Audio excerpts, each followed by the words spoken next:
नमस्कार मेरे प्यारे दोस्तों, मैं हूं आपका होस्ट शेफ धीरज। आज इस वीडियो में हम लोग डिस्कस करने वाले हैं किस प्रकार से आप हाईवे के ऊपर अपना ढाबा खोलोगे। जो ढाबे का कल्चर है इंडिया में बहुत ज्यादा पुराना है। आधे से ज्यादा जो आबादी है अब भी इंडिया की वो गांव में बसती है, और जो ये हाईवे होते हैं वो कनेक्ट करते हैं गांवों को शहरों से। अगर इस समय अगर आप देखोगे इंडिया की इकोनॉमी बहुत ज्यादा बूम कर रही है, बहुत बड़े बड़े आपके नए नए हाईवेज बन रहे हैं। ठीक है, जो नितिन गडकरी जी हैं वो बहुत ही अच्छा इसमें काम कर रहे हैं, और ये एक प्रकार से आप बोल सकते हैं टूरिज्म भी है, क्योंकि ये जो ढाबे का कल्चर है वो बहुत ही ज्यादा बढ़िया है। इवन अगर आप 5 स्टार होटल्स देखोगे या रेस्टोरेंट देखोगे, वो भी समय समय पर इस कॉन्सेप्ट को यूज करते हैं अपने होटल्स के अंदर। कई सारे तो ऐसे आउटलेट है जो कंप्लीटली ढाबे के कॉन्सेप्ट पे बेस है, क्योंकि ढाबे के अंदर का जो खाना होता है बहुत ही उसकी एक अलग ही वाइब्स होती हैं। लोग बैठे हैं मंजी के ऊपर, चारपाई के ऊपर, बड़े बड़े लस्सी के ग्लास पी रहे हैं, तो अलग ही मजा है। बट जैसे जैसे समय बीतता जा रहा है, लोगों की डिमांड्स बढ़ती जा रही है, नए नए हाईवे बनते जा रहे हैं, तो हमको भी कुछ चीजों का ध्यान रखना पड़ेगा अगर हम लोग अपने ढाबे को खोल रहे हैं हाईवे के ऊपर। यहाँ पे बेसिकली अगर आप देखेंगे तो कस्टमर कौन है, तो बेसिकली कस्टमर यहाँ पे जो गेस्ट हैं जो अपने गांव जा रहे हैं, किसी तीर्थ स्थल जा रहे हैं, किसी काम से दूसरे शहर जा रहे हैं, गांव जा रहे हैं, या फिर वो ड्राइवर्स जो कि बस को राइड करते हैं, ट्रक ड्राइवर्स हैं, इस तरीके के लोग। और एक प्रकार से जो कस्टमर होते हैं आपके रेगुलर कस्टमर ही होते हैं, क्योंकि ये समय समय पर ये ट्रेवल्स करते रहते हैं। अब मैं आपको बताऊंगा कि किस प्रकार से किन पॉइंट्स का आपको ध्यान रखना है अगर एक ढाबा आप ओपन कर रहे हैं। यहाँ पे जो सबसे मेन पॉइंट आता है वो आता है आपकी लोकेशन, ढाबे की लोकेशन। अब ये लोकेशन का अगर मैं पॉइंट बोलूं, डिपेंड करता है, ठीक है, आप कहाँ पे खोल रहे हो। ठीक है, क्योंकि डिपेंड करेगा कि वहां पे रेंट कितना है, कैसे मिल रहा है। बट आपको ये जरूर ध्यान रखना है, क्योंकि हाईवे में 2 रास्ते होते हैं, एक आने का एक जाने का। ठीक है, तो आपको ऐसी जगह पे लोकेशन लेनी है जो कि शहर से बिल्कुल भी पास ना हो, मतलब कि आपको थोड़ी दूरी पर ही लेनी है। क्योंकि अगर कोई शहर है, वहां से कोई अगर गेस्ट चढ़ता है, कोई कस्टमर चढ़ता है, तो वो उसी समय खाना नहीं खाएगा। वो उस समय खाना खाएगा जब उसको भूख लगेगी, ब्रेकफास्ट हो, चाहे लंच हो, डिनर हो, स्नैक्स हो, शाम की चाय हो। तो थोड़ा सा किसी भी शहर की दूरी पे ही आपको आपके ढाबे की लोकेशन को लेना है। दूसरा और जो सबसे ज्यादा इंपॉर्टेंट पॉइंट है लोकेशन के अंदर, आपको ये भी ध्यान रखना है कि आपका जो ढाबा होना चाहिए वो डिवाइडर के साथ ही होना चाहिए, या डिवाइडर के समीप ही होना चाहिए। क्योंकि अगर हाईवे पे किसी भी प्रकार का कट नहीं है, डिवाइडर नहीं है, आपके पास सिर्फ एक ही साइड के कस्टमर आ सकते हैं। बट अगर डिवाइडर होगा, अगर किसी को कुछ खाना है, तो वो दूसरी रोड से या दूसरे तरफ से भी आपके ढाबे के पास आ सकता है। तो ये बहुत ही ज्यादा इंपॉर्टेंट था, डिवाइडर के पास ही आपका ढाबा होना चाहिए, और बेस्ट लोकेशन यही मैं बोलूंगा यहाँ पे है। दूसरा, यहाँ पे बात आती है आपके रेंट की। अगर आपका खुद का ढाबा है या खुद की जगह है तो बहुत अच्छी बात है। बट वहीं पे अगर आप ढाबा के लिए जगह अगर रेंट पे ले रहे हैं, तो आपको वो लीज पे लेनी, एटलीस्ट 15 से 20 साल। ठीक है, क्योंकि ढाबे को चलने में समय लगता है, ठीक है, किसी भी चीज को डेवलप होने में टाइम लगता है। तो यहाँ पे आपको जो लीज पे ही लेना है, और सारे के सारे आपको जो भी रेंट के डॉक्यूमेंट है वो प्रॉपर स्टैंप ड्यूटी पे करके कोर्ट में ही आपको करने हैं। ऐसा नहीं कि जस्ट आपने नॉर्मल जो रेंट एग्रीमेंट बना लिया है और आपने बोला इसी से काम चल जाएगा। आपको प्रॉपरली कोर्ट के अंदर जाके स्टैंप ड्यूटी भरनी है और उसको प्रॉपरली रजिस्टर्ड करवाना है लीज के लिए। तीसरा पॉइंट यहाँ पे आता है आपकी प्लानिंग का। जब आप अपने हाईवे के ढाबे को प्लान कर रहे हो, तो यहाँ पे प्रॉपर प्लानिंग होनी चाहिए।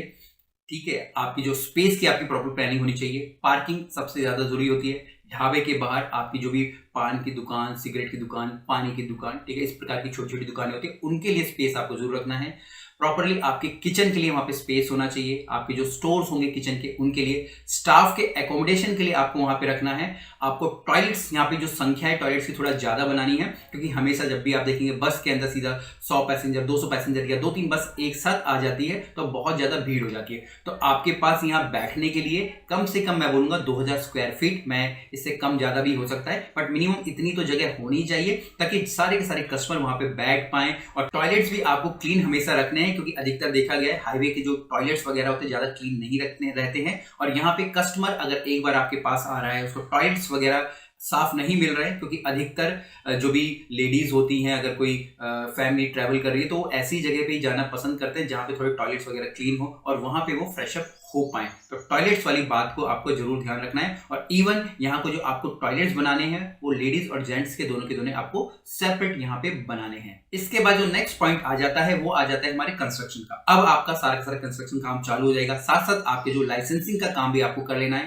कंस्ट्रक्शन के अंदर आपके जो बिल्डिंग बनना तैयार हो जाएगी, आपका इंटीरियर हो जाएगा, किचन हो जाएगा, इक्विपमेंट आपके हो जाएंगे। लाइसेंसिंग तो मैंने सबको पहला ही बताया। कंस्ट्रक्शन का काम आपको चालू कर देना है क्योंकि समय लगता है, 2-3 महीने लग जाते हैं प्रॉपर्ली ढाबे को बनने के लिए। आपके किचन का काम चालू हो जाएगा, किचन के लेआउट्स आपके बनने लग जाएंगे, स्टोर का काम, आपकी गैस का काम, प्लम्बिंग का काम यहाँ पे आ जाएगा। ढेर सारे काम निकल जाते हैं जब आप प्रॉपर्ली चीजें करते हो। साथ साथ इस समय पर आपको प्रॉपर्ली आपके जो मेन्यूज होने चाहिए वो भी आपको डिजाइन करवा लेने चाहिए। साथ साथ जो भी आपके इंटीरियर में जो भी आपका फर्नीचर लगने वाला है वो सारी की सारी चीजें आपको इसी समय पे डिसाइड कर लेनी पड़ती है, ताकि बाद में आप अफरा तफरी में ना रहें। कंस्ट्रक्शन के साथ साथ जब ये सारी चीजें चलेंगी तो आपका जो भी ढाबा है वो समय पे यहाँ पे बनके रेडी हो जाएगा। जो नेक्स्ट पॉइंट है वो है हमारे मैनेजमेंट का। अब आपका ढाबा जो बनके रेडी हो गया है, अब आपको उसको अच्छे से मैनेज करना है। आपके पास एक अच्छा शेफ होना चाहिए, सर्विस डिपार्टमेंट आपके पास होना चाहिए, और इसके साथ साथ आपके पास हाउसकीपिंग डिपार्टमेंट भी होना चाहिए। जैसे कि जो मैंने टॉयलेट्स का पॉइंट बताया वो बहुत ही ज्यादा यहाँ पे इंपॉर्टेंट है।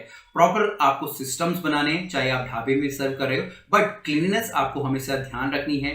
कस्टमर का फीडबैक लेना है, अपने मेन्यूज को समय समय पर आपको बदलना है, और साथ साथ आपको यहाँ पे जो सॉफ्टवेयर होते हैं उनकी भी सहायता लेनी है ताकि आप अपने सिस्टम को यहाँ पे अच्छे से ट्रैक कर पाए। अब हम सबसे अपने लास्ट पॉइंट पे आ गए हैं जो है आपकी प्रमोशन का। अब आप प्रमोशन के लिए आपको बड़ी बड़ी होर्डिंग्स लगवानी है, बट होर्डिंग्स आपको रेस्टोरेंट के साथ तो लगानी है, बट एटलीस्ट जब आपका ढाबा स्टार्ट होता है उससे 10 किलोमीटर पहले और 10 किलोमीटर बाद दोनों साइड में आपको लगानी है। और मैंने बोला कि जैसे लोकेशन का डिवाइडर के पास होना चाहिए ताकि दोनों साइड से जो कस्टमर आपके पास आए, क्योंकि कस्टमर को जब भूख लगना चालू होता है तो वो देखता है कि भैया रोड के आजू बाजू में क्या मुझे नजर आ रहा है। उसके बाद जब वो आपके ढाबे की वहां पे जो मार्केटिंग देखेगा वो देखेगा कि अच्छा वहां पे ढाबा है, वो वेज ढाबा है, मैं वहां पे जाके खाता हूँ, या वो प्रॉपर एक चिकन का ढाबा है, वहां पे नॉनवेज मिलता है, मैं वहां पे जाके खाता हूँ, तो वो पहले से उसके अंदर एक क्यूरियोसिटी बनेगी 10 किलोमीटर तक, ठीक है। और वो धीरे धीरे आपकी जो होल्डिंग्स देखता हुआ आएगा और लास्ट में आपके ढाबे पे आके ही रुक जाएगा। इसके अलावा यहाँ पे आप चाहे तो जो सोशल मीडिया की मार्केटिंग होती है उनका भी सहारा ले सकते हो। यहाँ पे आप अपने एरिया को टारगेट कर सकते हो, अपने ढाबे की वहां पे ऐड चला सकते हो, चाहे फेसबुक हो, इंस्टाग्राम हो या गूगल पे। ये थोड़ा नया तरीका था ढाबे के लिए, बट आपको ट्राई जरूर करना चाहिए। इसके अलावा अगर आपके कोई भी क्वेश्चन तो आप मुझसे पूछ सकते हैं, या फिर अगर आप चाहें तो जो हमारी कंसल्टेंसी सर्विसेज होती हैं जिसके के अंतर्गत हम आपके लिए सारे के सारे ढाबे को सेटअप करके देते हैं, वो भी हमें आप पूछ सकते हो कांटेक्ट करके। कुछ भी क्वेश्चन तो कमेंट से जरूर लिखिएगा। फिर मिलेंगे एक नए वीडियो में, तब तक के लिए जय हिंद।